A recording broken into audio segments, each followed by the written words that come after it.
Hello student, class 12 का मैंने chapter करा रखा है आपको हरात्मक श्रेणी। इससे पहले एक्सरसाइज कराई है मैंने हरात्मक श्रेणी की एक्सरसाइज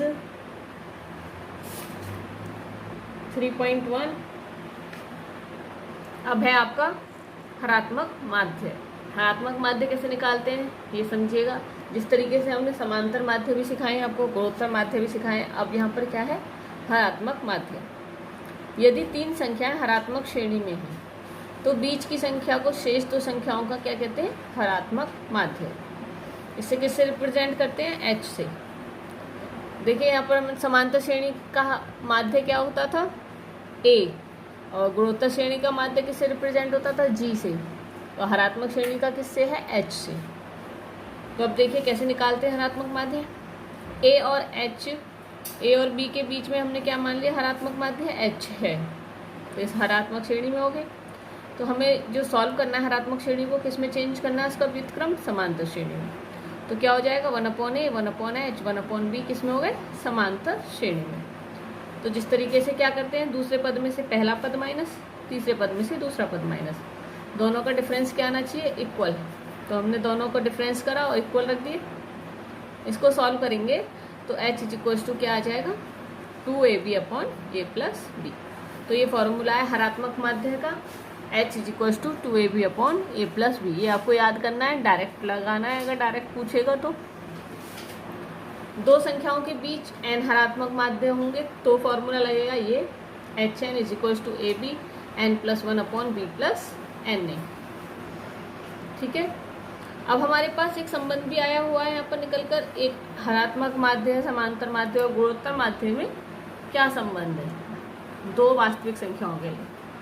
तो क्या होता है, गुणोत्तर माध्य का स्क्वायर = क्या होता है, समांतर माध्य इंटू हरात्मक माध्य। तो ये संबंध है, ये आपको याद करना है, g = √ah। और यहाँ पर क्या होती है, जो समांतर माध्य होता है वो इज ग्रेटर देन टू, गुणोत्तर माध्य इज ग्रेटर देन टू हरात्मक माध्य। ये भी कंडीशन आपको लर्न करनी है। तो ये आपको 2-3 फॉर्मूले हरात्मक माध्य के, एक ये और ये आपको लर्न करने हैं। ठीक है। अब एक्सरसाइज शुरू करते हैं। एक्सरसाइज 3.2 का फर्स्ट क्वेश्चन है, a/b तथा b/a का हरात्मक माध्य ज्ञात कीजिए। इसे समझिए कैसे करेंगे हम सॉल्व। हमें दो संख्याएं कौन कौन सी दे रखी है, एक दे रखी है a/b, दूसरी दे रखी है b/a। सॉल्यूशन इसका, दो संख्याएं हमें दे रखी है a/b और b/a। क्या ज्ञात करना है हमें, h = क्या होता है फॉर्मूला, 2ab/a+b। यहाँ पर a हम कैपिटल ले लेते हैं, कंफ्यूजिंग ना हो। a और b हमने क्या ले लिया, कैपिटल। तो हमें क्या दे रखा है, a = a/b और b = b/a। ये हमें दिया हुआ है, इस फॉर्मूले में रखेंगे और h निकालेंगे। h = 2 × a/b × b/a। a की जगह हम रखेंगे a/b और b की जगह रखेंगे b/a।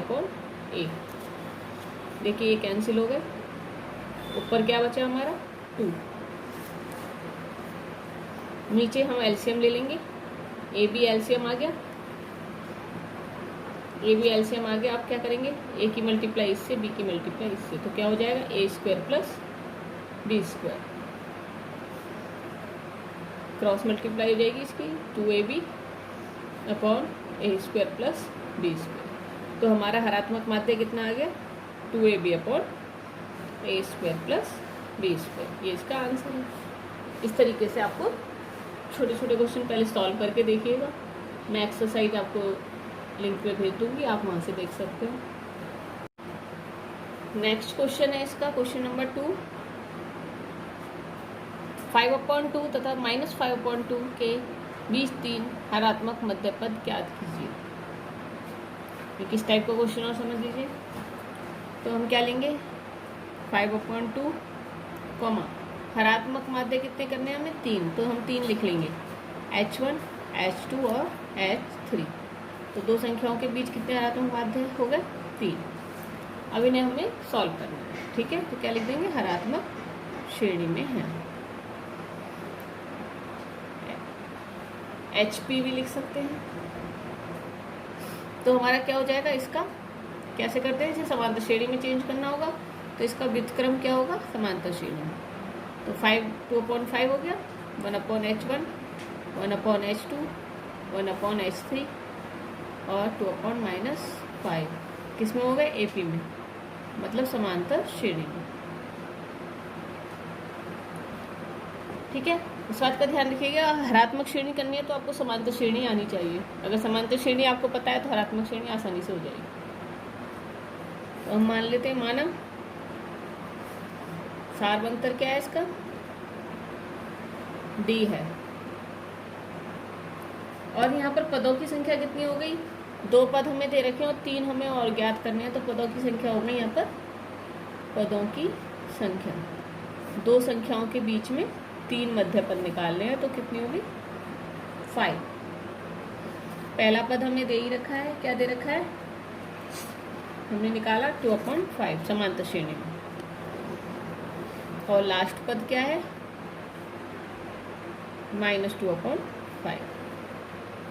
ठीक है। समांतर श्रेणी की वैल्यू रखेंगे, जो समांतर श्रेणी का निकल कर आ जाएगा उसे हम हरात्मक श्रेणी में चेंज कर देंगे।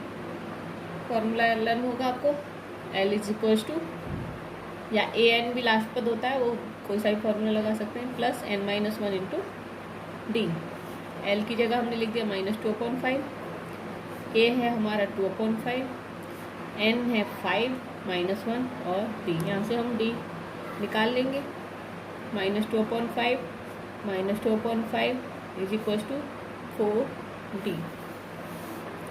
सॉल्व करेंगे, इसका एलसीएम कितना आया? 5, तो कितना हो गया? -2 -2 = 4D। तो ये हो गया -4/5।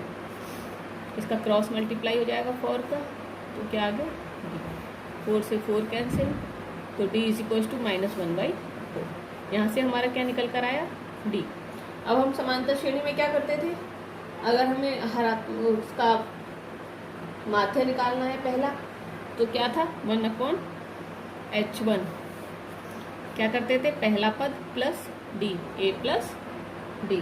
तो कितना आ जाएगा? A है हमारा 2/5, D है हमारा -1/5। तो कितना हो गया? 5 एलसीएम, 2 - 1 = 1/5। 1/H1 हमारा निकल गया, 1/H2 निकालेंगे हम, तो क्या होता है? 1/A + 2D। तो 2/5 - 2/5 = 0।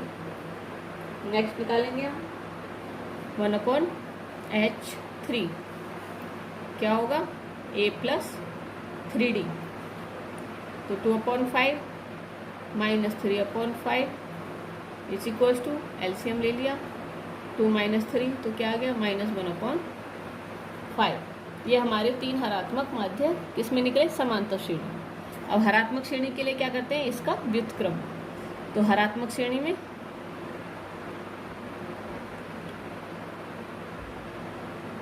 हरात्मक माध्य H1 = क्या हो जाएगा? इसका व्युत्क्रम। तो कितना आ जाएगा? 5। H2 हमारा कितना आ गया? 0, ठीक है। और H3 हमारा कितना आ गया? -5। इस तरीके से हम क्वेश्चन सॉल्व, ठीक है। तो आंसर लिखेंगे हम, H1 = 5, H2 = 1/0 और H3 = -5। तो क्या हो गया? हरात्मक माध्य